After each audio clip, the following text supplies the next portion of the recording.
The story opens on a bitterly cold winter night with snow falling relentlessly across the desolate prairie. The sky is a dim gray-white haze, and the wind cuts through the open land like 1,000 invisible knives. In the midst of this unforgiving landscape, a young girl huddles alone on the frozen ground, her body trembling violently from the cold. Her dress, once perhaps neat and bright, is now tattered, worn thin by exposure and hardship. Snowflakes cling to her hair and coat what little warmth her body can produce, but they do nothing to protect her from the biting wind.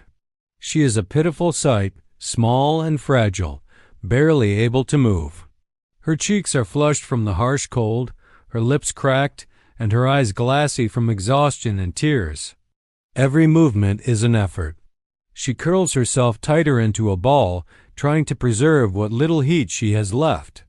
Hunger gnaws at her stomach, making her weak and dizzy, and she feels the heavy weight of hopelessness pressing down on her like the snow around her.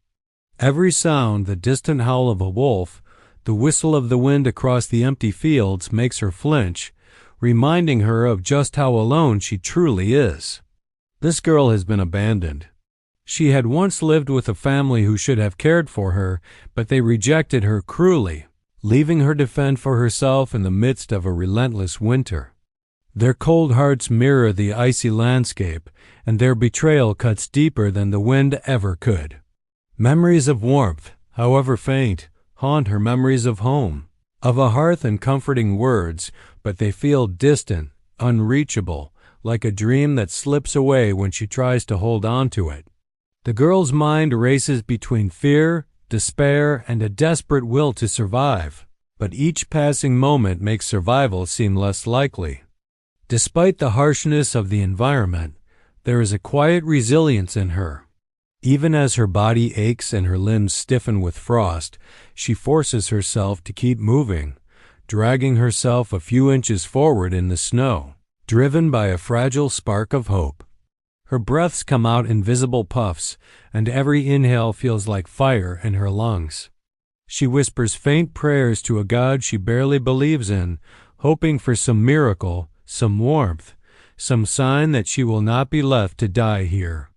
The prairie itself seems endless, a vast expanse of white that stretches to the horizon in every direction.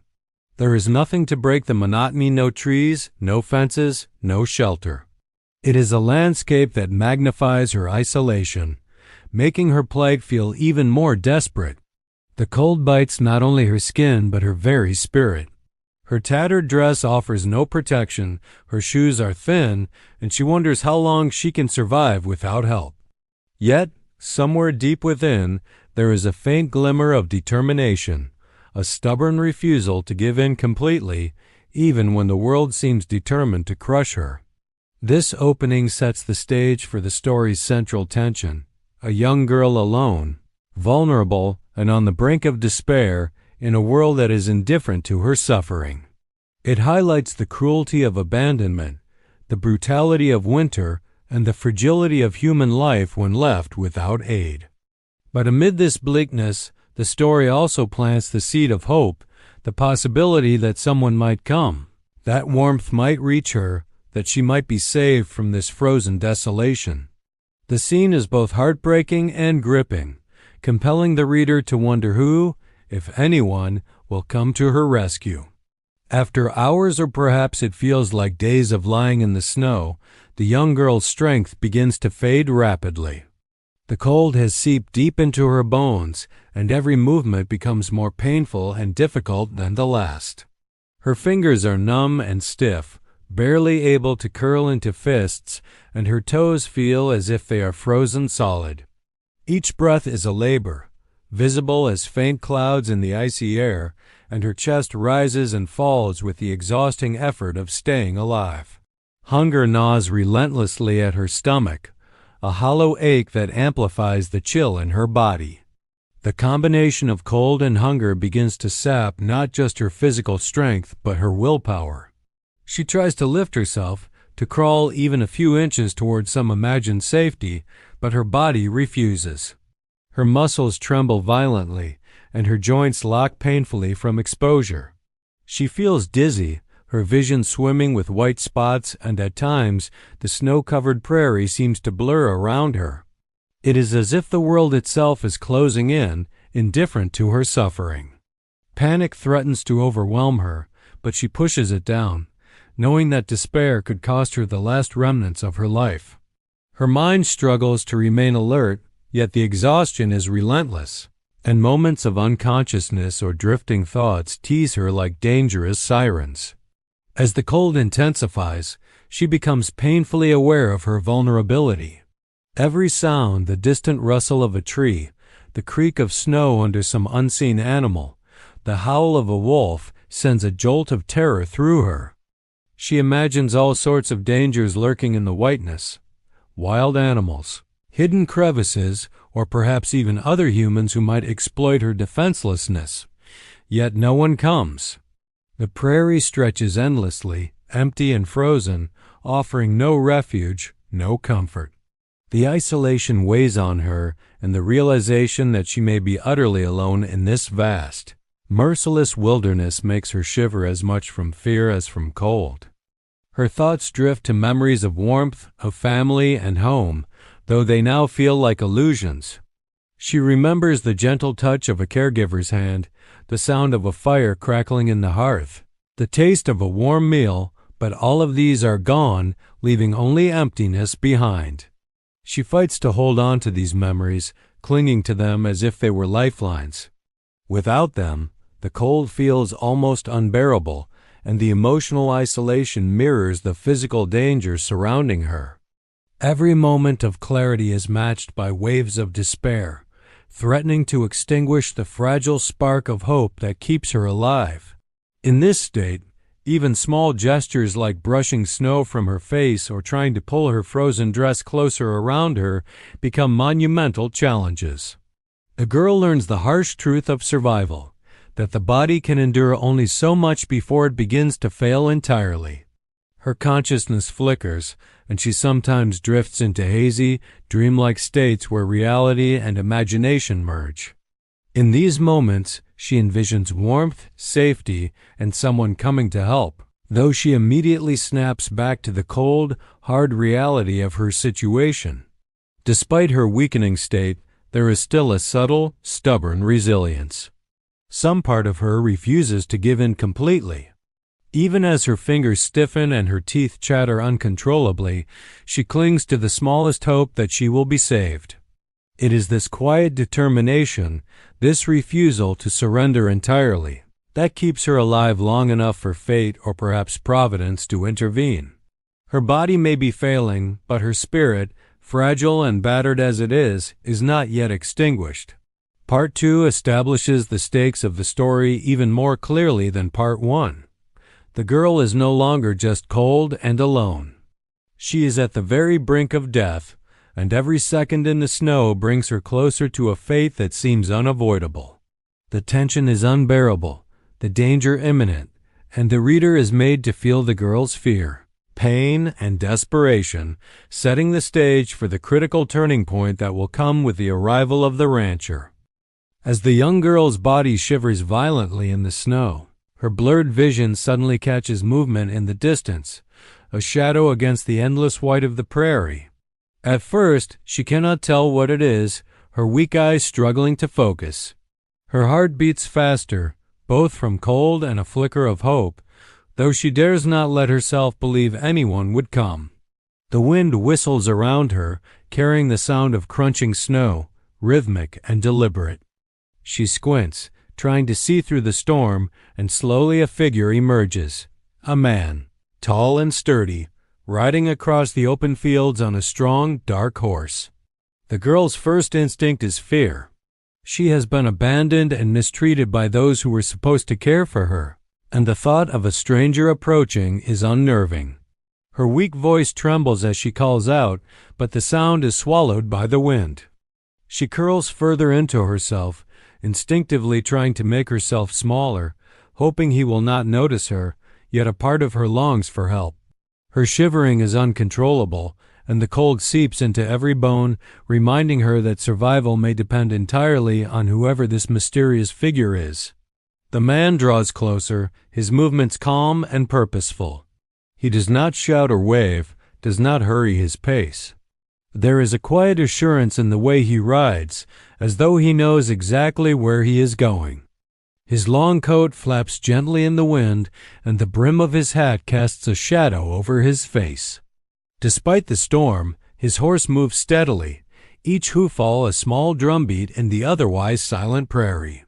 The girl notices that he carries himself with a sense of patience and caution, not recklessness, which somehow brings her a faint sense of security, though she is still too weak to move or react. As he nears, he finally sees her, a small figure hunched in the snow, almost blending into the whiteness around her. He stops his horse at a respectful distance, observing her condition. His eyes are steady and compassionate, scanning her trembling form, her tattered dress, and the frost coating her hair. He sees the pale, gaunt features of a child on the brink of hypothermia, and he knows that time is critical. There is no judgment in his gaze, only a calm recognition of the danger she is in and the unspoken resolve to act. The girl watches him silently, unsure if he is friend or foe. She is too weak to speak, too cold to move, and the fear of betrayal lingers in her mind. But there is something different about this man, something quiet and protective, unlike the cruelty she has known. Her body instinctively leans toward warmth, toward hope, even as her mind struggles to accept it.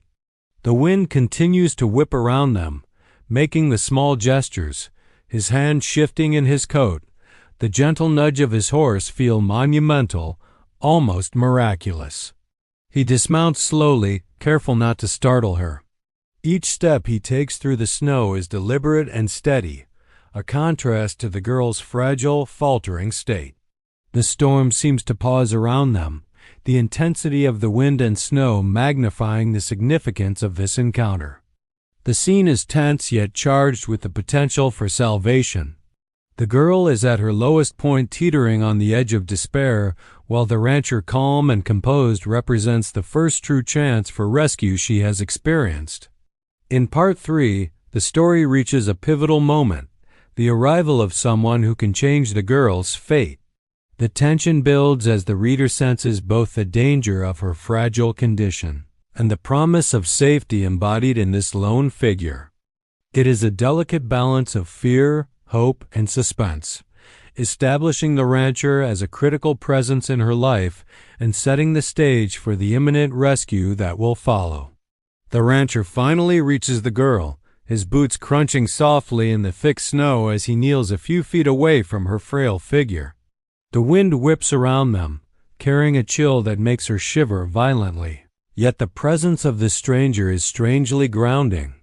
For a moment, neither of them speaks. The girl's wide, fearful eyes meet his calm, steady gaze. She instinctively curls into herself, trying to shrink, trying to disappear into the whiteness around her. Years of rejection, cruelty, and abandonment have taught her to distrust anyone approaching, even in her moment of dire need. The rancher observes her carefully, noting the tremor in her body, the frost clinging to her hair, and the tattered state of her dress. There is no judgment in his eyes, only a quiet concern, a recognition of her vulnerability, and an unspoken promise of protection. He notices her hollow cheeks, the bruising of exhaustion and hunger, and the way her fingers clutch at the snow as though it could offer some warmth. Every detail tells him that she is on the brink of collapse, and he knows that any wrong move could frighten her further. The girl's mind races as she assesses him. Is he here to help or to harm? The prairie has been nothing but cruel, and strangers have always brought danger. She wants to recoil, to hide, but her body is too weak to move, too exhausted to run. Her voice catches in her throat as she tries to speak, but the cold makes it barely audible. The rancher leans slightly forward, not imposing, not threatening, simply observing her with patience, allowing her to see that he means no harm. There is a gentle steadiness to him, a quiet confidence that reassures her in a way she has not felt in days. He speaks softly, barely above the whisper of the wind. His words are simple, unhurried, meant not to startle but to reach her through her fear. "You're safe," he says, his voice calm and warm, a stark contrast to the storm raging around them. The girl flinches at the sound, unsure how to react. She wants to trust him, wants to cling to hope, but years of abandonment make her wary. She studies him closely, searching for any sign of malice, but finds none. His eyes are steady, honest, and kind, and slowly, very slowly, she begins to let down the walls she has built around her heart. The rancher's movements are careful and deliberate. He removes a thick, worn coat from his shoulders and extends it toward her. His gesture is simple, but in it lies a profound promise: protection, warmth, and care. The girl hesitates for a heartbeat, instinct and fear warring with the desperate need for warmth. Finally, her trembling hands reach toward the coat, and as she wraps it around her shivering body, a flicker of relief passes over her face. The warmth of the fabric against her frozen skin feels almost miraculous, and for the first time in hours or maybe days, she allows herself to breathe fully, feeling the tension in her body ease slightly. In that first encounter, trust begins to form. Though fragile, it is enough to allow the girl to let go of a small part of her fear and acknowledge the presence of someone who could save her. The rancher does not rush her, does not demand her trust, but his calm patience and quiet care speak louder than words ever could. The harsh prairie, once an indifferent and cruel force, now becomes the setting for the first glimmer of hope in her bleak, frozen world. Part 4 marks the emotional turning point of the story.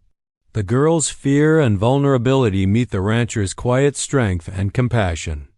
Their first contact sets the foundation for trust, warmth, and protection, signaling the beginning of her rescue and the possibility of a future where she is no longer alone in the cold. The tension of survival begins to shift toward hope as the story transitions from desperation to the first steps toward safety. The moment of rescue arrives with a quiet, deliberate tenderness. After assessing the girl's frail condition, the rancher kneels fully beside her, his hands gentle as he carefully lifts her into his arms. She is lighter than he expected, her small frame almost fragile, trembling not just from the cold but from fear and exhaustion. Her body instinctively curls into his warmth, seeking the protection she has long been denied. The thick coat he drapes around her shoulders shields her from the biting wind, and for the first time in what feels like forever, she experiences real warmth seeping into her chilled bones. Her eyes, wide and wary, search his face, and in that instant, there is a silent communication between them. She senses his calm reassurance, his quiet promise that he will not abandon her as others have. It is a stark contrast to the cruelty she has known, a lifeline amid the vast, merciless prairie. She clings to him instinctively, her arms wrapping weakly around his neck, her shivering body pressing against the rough fabric of his coat. For the first time, she allows herself to relax even slightly, feeling that maybe, just maybe, she is safe. The rancher lifts her onto his horse, ensuring she is secure and as comfortable as possible given the circumstances. He adjusts the coat around her, tucking it snugly to shield her from the relentless snow and wind. His movements are deliberate but tender, each action demonstrating his care and understanding of her fragility. She leans against him, her head resting lightly on his shoulder, and a small sense of relief begins to replace the fear that has dominated her every thought. Every sound, the crunch of snow beneath the horse's hooves, the whisper of the wind feels less menacing now, softened by the presence of the rancher and the protective barrier of his coat. As they move through the snowy prairie, the girl begins to notice the stark differences between this moment and the suffering she has endured.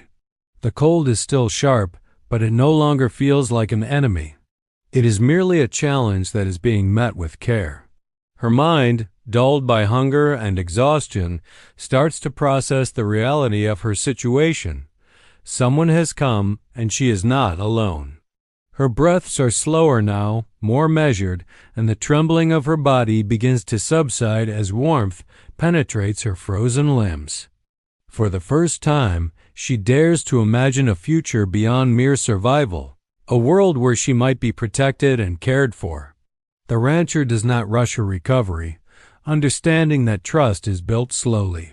He speaks sparingly, in a low, calm tone, offering comfort without overwhelming her fragile state. Occasionally, he glances down at her with quiet concern, his eyes reflecting a depth of empathy she has rarely encountered. The simple act of his presence, steady and unwavering, begins to reinforce a sense of security she has long forgotten. Each passing moment reinforces the message that she is no longer abandoned, that warmth, safety, and kindness exist even in a world that has been so cruel to her. During this rescue, the story emphasizes the contrast between vulnerability and protection. The girl, small, fragile, and near collapse, represents the extreme consequences of neglect and hardship, while the rancher embodies calm strength, compassion, and the promise of sanctuary.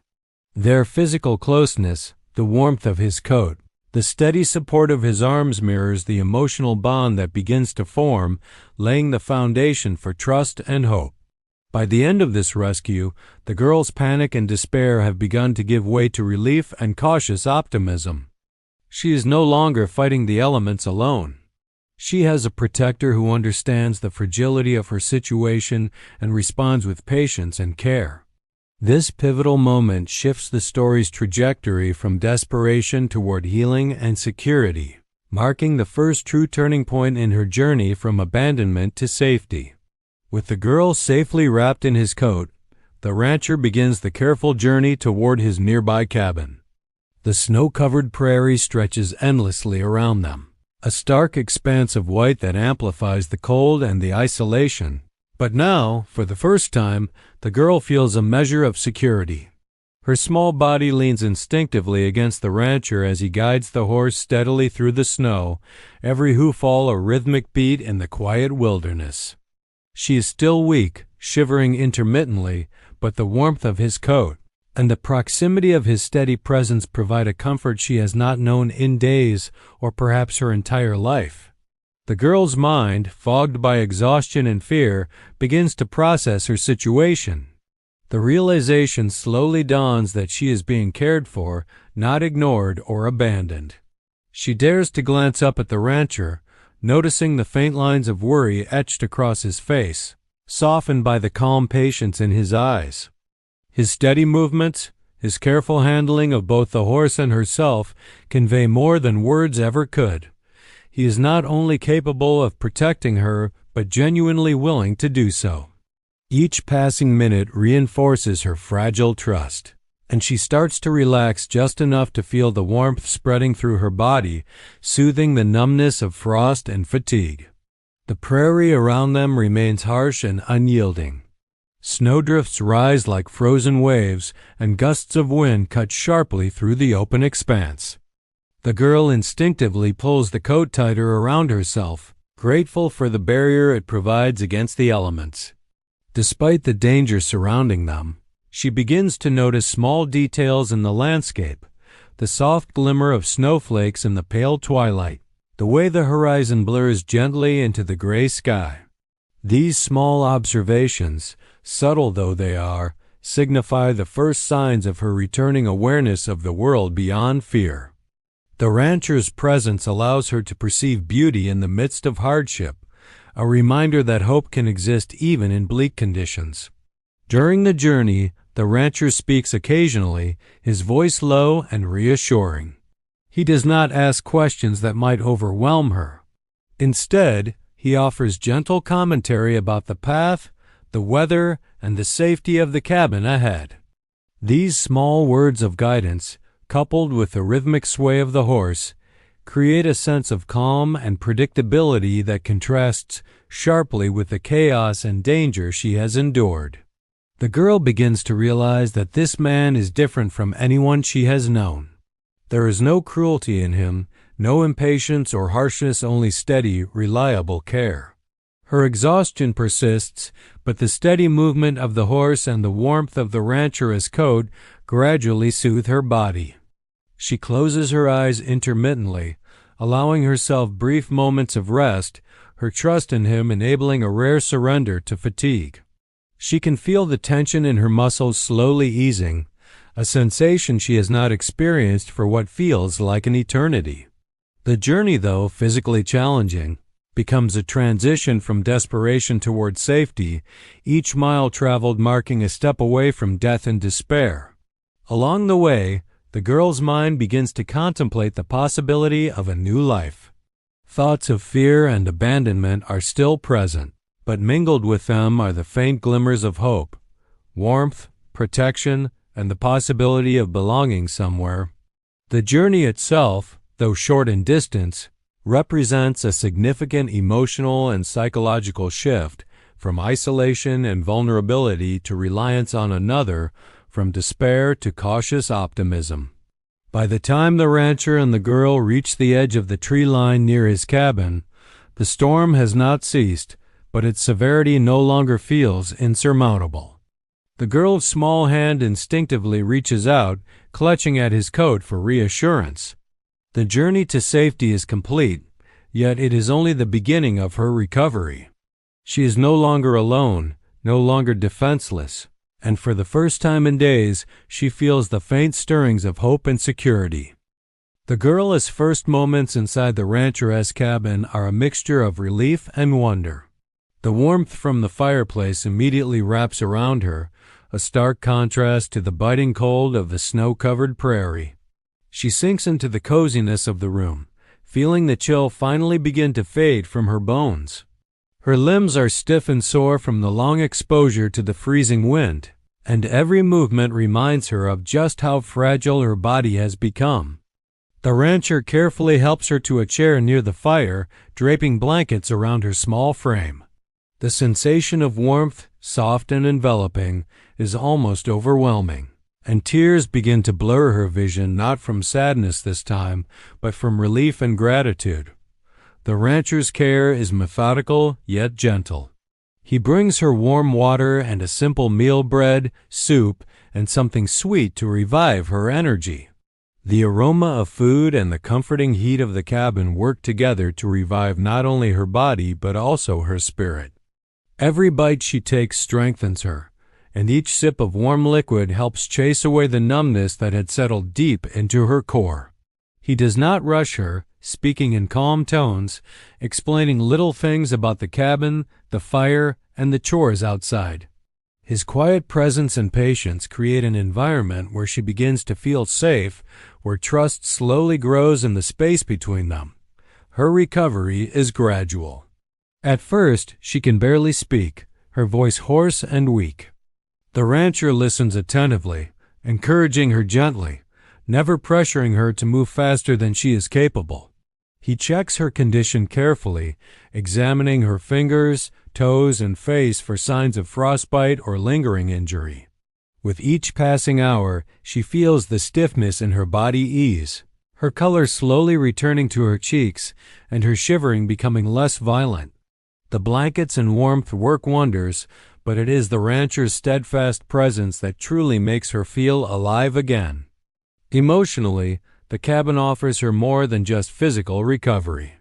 The girl begins to feel a flicker of safety and stability, emotion she has rarely experienced.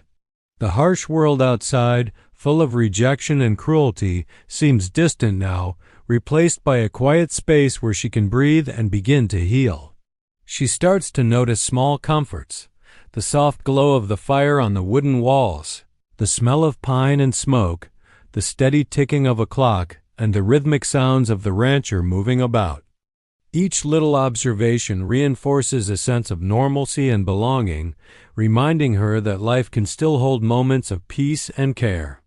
As her body regains strength, she begins to talk more. She tells the rancher fragments of her story about the family who abandoned her, the cold nights she endured, and the fear that consumed her. The rancher listens quietly, his eyes never leaving hers, offering the comfort of understanding without judgment. His presence becomes a stabilizing force, allowing her to confront her memories without being overwhelmed. This process of sharing and being heard marks the beginning of her emotional healing as well as the formation of a deep bond between them. The rancher also begins to introduce her to simple tasks around the cabin, tending the fire, preparing food, or organizing supplies. These small responsibilities give her a sense of purpose, a way to rebuild confidence in herself after days of helplessness. Each task, though minor, contributes to her physical recovery and slowly restores her independence. By the end of this phase, the girl is no longer the fragile, shivering figure who collapsed in the snow. She is nourished, warmed, and beginning to regain the vitality that the prairie's winter had stolen from her. The rancher's patient care has provided not just rescue, but the foundation for a new life, one where she can feel safe, valued, and capable of healing both body and spirit. In Part 7, the story emphasizes the importance of compassion, patience, and the profound impact of someone truly caring in a moment of utter vulnerability. By now, the girl has begun to regain some of her strength and composure, and the cabin, once a foreign and intimidating space, has started to feel like a small haven. The fire crackles warmly in the hearth, casting dancing shadows on the wooden walls, while the wind outside continues its relentless howl across the prairie. In this quiet and intimate setting, the girl and the rancher begin a different kind of connection, not through rescue or physical care, but through the exchange of stories, words that slowly bridge the gap between two solitary lives. The girl starts tentatively, her voice still soft and fragile, recounting the hardships that led her to the frozen prairie. She speaks of the family who abandoned her, their cruel words and rejection, and the countless nights she spent huddled against the cold, wishing for warmth or protection. Every word carries a weight of pain, but also a subtle relief. The act of speaking aloud lifts a portion of the burden she has carried alone for so long. Her hands, once trembling violently from frost, now gesture gently as she recounts her journey, emphasizing the moments of desperation and the fleeting glimmers of hope she held on to. The rancher listens with unwavering patience, his eyes attentive but never intrusive. He does not interrupt, nor does he offer hollow reassurances. Instead, he allows her to speak, validating her experiences simply by his presence. Occasionally, he nods or lets out a quiet acknowledgement, conveying empathy without judgment. His calm demeanor and attentive listening provide the girl with something she has long been denied, the sense that her voice matters, that her suffering is seen and understood. Each shared detail deepens her trust in him, reinforcing the notion that she is no longer alone in the world. When the girl pauses, exhausted from her storytelling, the rancher begins to share fragments of his own life. He speaks quietly of his years on the prairie, the solitude that comes with tending to a large ranch, and the small moments of beauty he has observed in a harsh landscape. His stories are simple yet poignant, painting a picture of a life defined by patience, resilience, and respect for the land. While his hardships are different from hers, the girl recognizes echoes of struggle, endurance, and quiet determination in his words. The sharing of these stories creates an unspoken bond, bridging their emotional worlds and fostering mutual understanding. As the conversation continues, laughter begins to intermingle with the sobering recollections. The girl recounts small, humorous incidents from her past, moments of childhood innocence and fleeting joy, and the rancher, in turn, shares tales of his horse, the mischief of animals on the ranch, and minor misadventures that have left him humbled or amused. These lighter moments serve as a balm to their emotional wounds, offering a reprieve from the pain that dominates much of their recent lives. The contrast between sorrow and humor underscores the complexity of survival and the resilience of the human spirit. The act of sharing stories transforms the cabin from a mere shelter into a space of emotional safety. Here, the girl can begin to process her trauma, guided by the calm, and steady presence of someone who not only saved her, but now engages with her as an equal participant in conversation. The rancher's willingness to open himself, even partially, signals that trust is reciprocal, and that relationships built on empathy and patience can foster healing. By the end of Part 8, the emotional foundation for a lasting bond between the girl and the rancher has been firmly established. Their shared stories, laughter, and silences create intimacy, understanding, and a sense of belonging. The girl is no longer merely a rescued child. She is a person whose voice is heard, whose experiences are acknowledged, and whose emotional wounds are beginning to heal. In this quiet cabin, against the backdrop of the relentless prairie, hope and trust bloom for the first time, signaling a significant step toward her recovery and the possibility of a brighter future. Days pass in the rancher's cabin, and with each passing day, the connection between the girl and the rancher grows deeper, evolving from mere survival into a subtle, unspoken companionship. The girl, once fragile and fearful, begins to regain her strength, her cheeks gradually regaining a healthy flush, and her eyes reflecting not just relief but cautious curiosity about the world around her. The rancher's presence, steady and reassuring, has become a source of comfort and stability, something she has never known before. The harsh winds outside no longer seem threatening. The warmth of the cabin, the soft crackle of the fire, and the constant, quiet care of the rancher create an environment where she feels truly safe. The girl begins participating in the daily routines of the cabin and the ranch. She helps with simple chores, fetching firewood, sweeping the floor, and assisting in preparing meals. Each task, though small, contributes to a sense of purpose and belonging. She feels pride in these accomplishments, a stark contrast to the helplessness she experienced during her time in the snow. The rancher observes her quietly, offering guidance without intrusion, correcting her gently when needed, but more often simply letting her learn through her efforts. His patience is deliberate, teaching her that mistakes are not failures but part of growth, and that kindness does not come with conditions or judgment. Outside, the prairie is still cold and unforgiving, but the girl begins to venture further under the rancher's watchful eye. He teaches her to navigate the snow safely, to recognize the subtle signs of weather changes, and to respect the animals that inhabit the land. Together, they tend to the horses, mend fences, and check on livestock.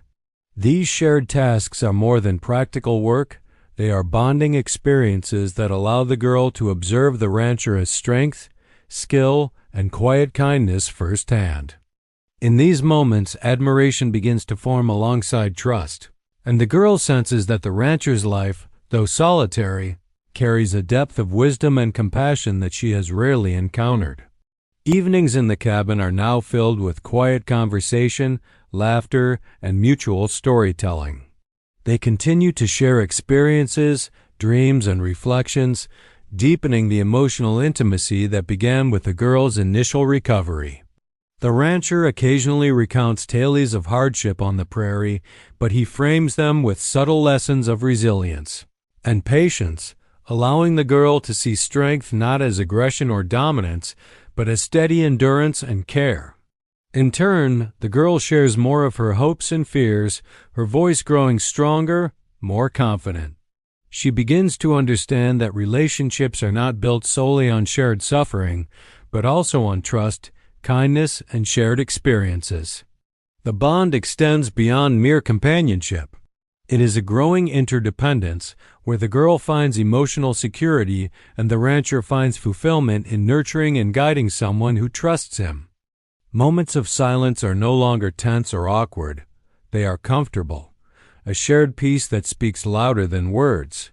They develop unspoken rituals, like sharing hot drinks by the fire after chores or walking together to inspect the livestock, each act reinforcing a sense of stability and belonging. Emotionally, the girl's transformation is profound. The fear and trauma that once dominated her every thought are gradually replaced with confidence, resilience, and the budding sense of identity. She begins to believe in the possibility of a future that includes safety, love, and belonging. The rancher, once solitary, discovers the subtle joys of companionship, patience, and the emotional richness of caring for another. Their bond is not dramatic or instantaneous. It is quiet, steady, and layered, reflecting the slow but powerful development of trust, mutual respect, and growing affection. By the end of, the girl and the rancher have become more than rescuer and rescued. They are companions, united not just by circumstance, but by the shared understanding of hardship, the nurturing of hope, and the first glimmers of deep emotional connection. The stage is set for the story's final resolution, where the girl's journey from despair to belonging will be fully realized, anchored in the safety and trust she has found with the rancher. With the long, harsh winter gradually giving way to the promise of spring, the girl has transformed from a fragile, abandoned child into a young person full of cautious hope and quiet strength. The snow still lingers on the edges of the prairie, sparkling in the weak sunlight, but the oppressive cold that once threatened her life is now replaced by warmth, both physical and emotional. The rancher's cabin, once a refuge from death itself, has become a home, a place of safety, care, and the first real sense of belonging she has ever known. The girl now moves through the space with confidence, tending to chores, helping with animals, and gradually reclaiming her independence while remaining comforted by the rancher's steady presence. Their bond, forged in crisis and nurtured over weeks of recovery and shared labor, has grown into something profound. The girl no longer feels the constant fear that once dominated her thoughts. Instead, she begins to envision a future where kindness and stability are possible. The rancher, who has lived a solitary life defined by routine and the demanding work of the prairie, discovers a sense of fulfillment and emotional richness he had not known he was missing. Together they form a quiet partnership, each providing the other with what was lacking, the girl with safety, warmth, and mentorship, and the rancher with companionship, trust, and the joy of nurturing another human being. One morning, as the sun rises over the distant hills, painting the prairie with soft gold and pink hues, the girl steps outside to survey the land. She feels a sense of peace that would have been unimaginable just days before, a connection to the world and to the life she now has. The rancher joins her, his hand brushing gently against hers, a silent acknowledgement of their shared journey. Words are unnecessary. The trust and understanding between them speak volumes. They watch the horizon together, knowing that life, though still unpredictable, is now something they face together. The girl begins to dream in ways she has never allowed herself before. She imagines planting seeds in a small garden near the cabin, tending to animals with confidence, and exploring the vast prairie with the knowledge that she is not alone. Her past, once dominated by fear and abandonment, now serves as a foundation for resilience and gratitude. Every laugh shared with the rancher, every warm meal, and every evening spent by the fire strengthens her sense of security and belonging.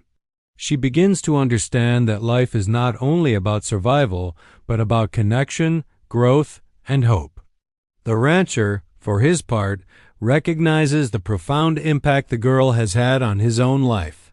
The quiet strength she demonstrates, the trust she places in him, and the warmth that grows between them remind him of the importance of human connection, something he had long neglected in his solitary existence. He begins to imagine a future where their lives are intertwined not just by circumstance, but by choice, a life where safety, love, and companionship are constants rather than fleeting possibilities. Together, they begin small traditions that mark the beginning of their shared life. Morning walks across the snow-dusted prairie, tending the animals, sharing stories by the fire, and quiet moments of laughter become the fabric of their new reality. These rituals, simple as they may be, symbolize a future that is intentional and full of hope, a stark contrast to the girl's days of abandonment and fear. By the end of, the story reaches its emotional resolution. The girl, once left to die in the snow, has found safety, warmth, and a true sense of home. The rancher, once solitary and quiet, has discovered companionship, purpose, and a deep bond built on trust and care. The harsh winter and the hardships that shaped the beginning of the story are now memories, powerful reminders of resilience and survival, while the present and future are filled with hope, belonging, and new beginnings. The prairie, once a symbol of isolation and danger, now reflects the vast possibilities of life shared with someone who cares.